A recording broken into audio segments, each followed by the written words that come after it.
So today we're going to talk about pillar number 3 in our Property Management 101 series, and today the subject is your liability.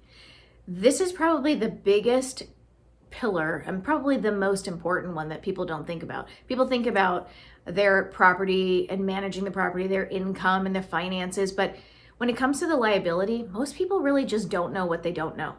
So I'm going to talk about a few areas where that you should really think about, and this will help you decide whether you should manage your own property or should you seek a professional who does this day in and day out. So we'll talk about some of those things, so stay tuned. My name is Sue Richey. I am a real estate broker and I own a property management company in Washington, D.C. And taking care of our owners and protecting them is also super important to what we do.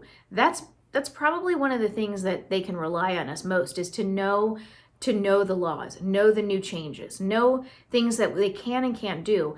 And through a lot of our processes, we really help to protect them from making discriminatory types of actions when they don't even know that they're doing it. So let's talk about a couple things. The first thing I would tell you is related to fair housing. I have sold real estate for over 23 years. Sold a lot of homes that I have not seen, not in our company, thankfully, in other companies and in the tenant landlord arena, way more litigious activity than I've ever seen in selling homes. So there is so much potential to discriminate in tenant landlord situations. So one of the ways is that we see that comes up is in the tenant screening process. So a lot of times we see landlords who come to us, or even whether they've done it themselves or they want to hire us, and they say, well, I want to interview this person before we choose them. You can't, that's a no-no. I want to know their name and I want to know all of the questions that could potentially be discriminatory. In the notes below, I have a link to all of the protected classes that you cannot discriminate against. And if you are doing this on your own, it's really hard to almost not be discriminatory, because you're showing the property. You know exactly who's applying. You can deny them if you don't like the way they look, if you don't like their ethnicity, if you don't like whatever it is, whether you really think you're doing it or not. You could be held accountable. You could be charged with discrimination and you don't even know that you're doing that. So that is why when we do our tenant screening process, the way we do it is that we take their application, we do all of their background check, criminal check, all of the things that we do. We create a report that's graded, and it provides all the pertinent information that the owners need to make the decision. They don't get their names, they don't have their familial status, they don't know anything. They know that they have enough income, they know their credit is good, they know this. And based on that information, we will make a recommendation and they will ultimately make a decision. But what we are doing is protecting them from getting in big trouble, protecting ourselves as well. So that's a big area where discrimination happens, and it's a big area of liability for most owners. Another area where you really want to look at protecting yourself is in the type of insurance that you have and how much insurance you have. Our property management agreement requires that our owners have 1 million of coverage. You need to make sure that you have a landlord policy. So if this was your home, if it was a primary residence, and now you're moving out and you're going to rent it, you need to make sure you contact your insurance agent. You may tell them that it's now going to be rented and that it's a landlord policy. I would highly suggest you look at $1 million of coverage.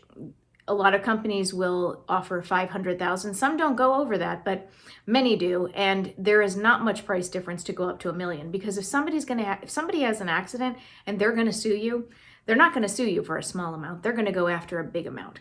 So you want to make sure you are protected. You can also look at umbrella policies to cover, your primary residence, all of your properties, but have that discussion with your insurance agent and get more than you think you need. But $1 million is a good amount to have for your property. Okay, another thing that it's important that you think about and you look into is related to the vacancy, like when your property is vacant, okay? So if it's vacant for generally like 30 days, what happens is a lot of insurance companies will decrease the amount of damage coverage if something happens, because they know no one's there checking on it. I mean, if they know this, it might be advisable to just notify your insurance company ahead of time and say, I'm going to be gone for 3 months, the property's going to be vacant. But up front, you probably want to talk to them and understand how this works. It's just something that I'm bringing up because it's an important point and people can get caught on it. So if you don't want to get in a situation where you don't even know how it works, you have something happen and then the insurance company says, sorry, your house was vacant and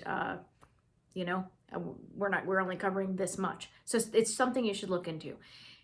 If you have the property on the market with an agent or someone and there is a plan to check on it, every week or every 2 weeks or something like that, that could generally suffice. But again, it's something you want to ask and make sure you understand so you don't get caught with something that happens and then that's a bad one. Okay, the third area that relates really to liability is in your lease. So what you write in your lease is what you want to do. Do what you say you're going to do. If you say something in your lease that it's like this, and then you do something completely different and you don't abide by your lease, that can get you in trouble. And vice versa, same with the tenant. You write a lease so that everybody understands all of the terms and conditions of living here. If you do this, this happens. If you pay late, you pay this. It outlines everything. Problem is, not everybody abides by it, so that can get people in trouble. But also, I mentioned in the last video, the lease, a video I did about lease clauses. It's here. You might want to watch that too, because it's important to have a really solid lease that really outlines in detail what happens in various situations. The more vague and general it is, the more it opens up to confusion, and it just creates more problems. So if it needs to be long, make it detailed, make it outline exactly what happens, and it'll save you a lot of headache. And the fourth thing I would tell you related to protecting yourself, limiting your liability, is to really know the laws. I can't stress this enough, because your state, your national, your local jurisdictions have different laws that pertain to a tenant-landlord situation and what you need to do in your home. Things like, where do smoke detectors go? How many do you have to have? Those laws change. If something happens and you didn't do what you're supposed to do, that could be a big lawsuit. If understanding what and how you can do tenant screening, as I mentioned, you don't want to be discriminatory. Understand, know the protected classes, know the process, be consistent with what you do so that you protect yourself. But knowing the law, this is a full-time job. In our industry, we go to a lot of industry events. We go to a lot of local things. We have a real estate attorney. We read a lot of local news about this. It takes a lot of time and it takes a lot of work to do that. So if you have the time to do that and can do it yourself, then great, you should manage your property. But not knowing it is doing yourself a big disservice and opening yourself up to a lot of potential liability, something you don't want to do. So those are kind of the areas I would say to protect yourself. There are obviously many more things, but these are some of the things and the ways we protect our clients. So do your due diligence and take your time and learn what you need to learn. It'll pay off. So thanks for watching, and I hope this whole series was helpful, and I hope you subscribe to our channel and stay tuned for more informational videos that can help you be a great landlord. Thanks. See you next time.